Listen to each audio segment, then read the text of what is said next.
Here's a little update. So I got step one done. This was far too big to chuck up in my lathe, so I had to make a collar. Well, first I drilled a hole in it, right?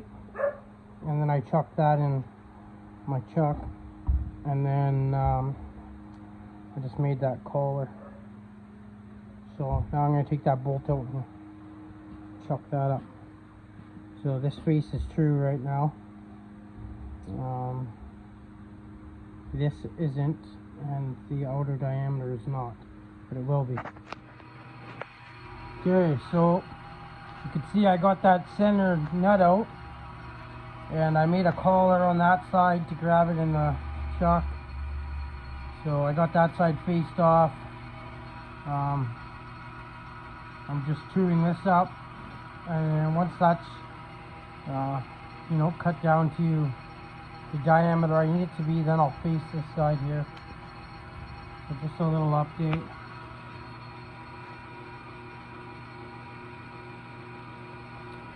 There's the box of chips. Fortunately, it's quite a waste, but like I said, that's all I could get was 8-inch. Okay, I'll bring you guys back in a little bit. Okay, I did a little bit more here. I have this cut down to pretty well the diameter it needs to be. I left a little bit just for like finishing pass. So now I'm cutting my combustion chamber. First I got to do the squish band. Once the squish band's done and set to the right depth, then I will work on the angle and the depth of the combustion chamber. So something like this here. You can see the squish band. I'm going to make it wider on this one, and do the depth on that. So the reason I'm making the new one is that one got far too thin to get the compression set right. But anyway, so this is lots of material. So I'm going to do all this side first, right? And then I'm going to come in and reverse my chucks and reverse my chuck and catch it in here. That's how I did this one here.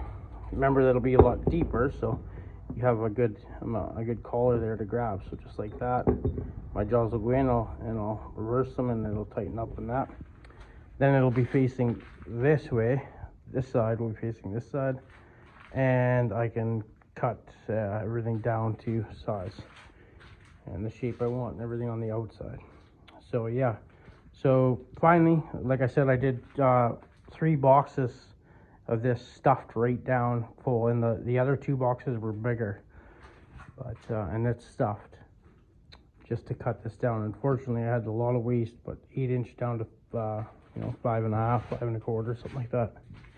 So yeah, this is final assembly of this 500. So after it's assembled now, it's going to be completely done, and then it's just going to be ran and used from then on until I redo it again or whatever. But yeah, so this stuff here, like where all the red is and everything's going to get sanded.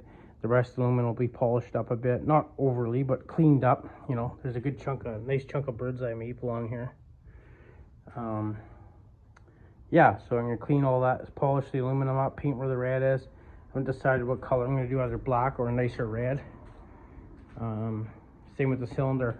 So all these jagged spots and everything, I'm going to grind all that nice and smooth on the outside, do my porting on the inside, which is just like clean up. I'm not changing no timing or anything. Clean the gasket surface off the base, sand the bottom end, grind the bottom end, clean it all up. Put it together, and then I'm going to paint it as a unit. Okay, the head I'm going to keep just aluminum, and then the top and bottom end will be one matching color, hopefully either black or red. Yeah, that's about it. Then I'm going to polish the pipe up. So I'm hoping to have it all done and assembled. I didn't really need to pull this off, the cylinder off, but I have to repair threads on one of these holes, so I just figured it's way easier to do it off the bottom end. This way I can clean everything out properly.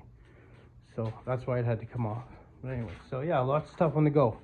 I do a little bit of machine work, and I come over here, do a little bit of grinding, whatever. I'm gonna have it all put back together, within a week from now. Yeah, that's about it, guys. After it's together, then we'll go out, back and we'll run it. Okay, so stay tuned. I'll give you another update video in a few days. We'll catch you on the next one, guys. Ciao.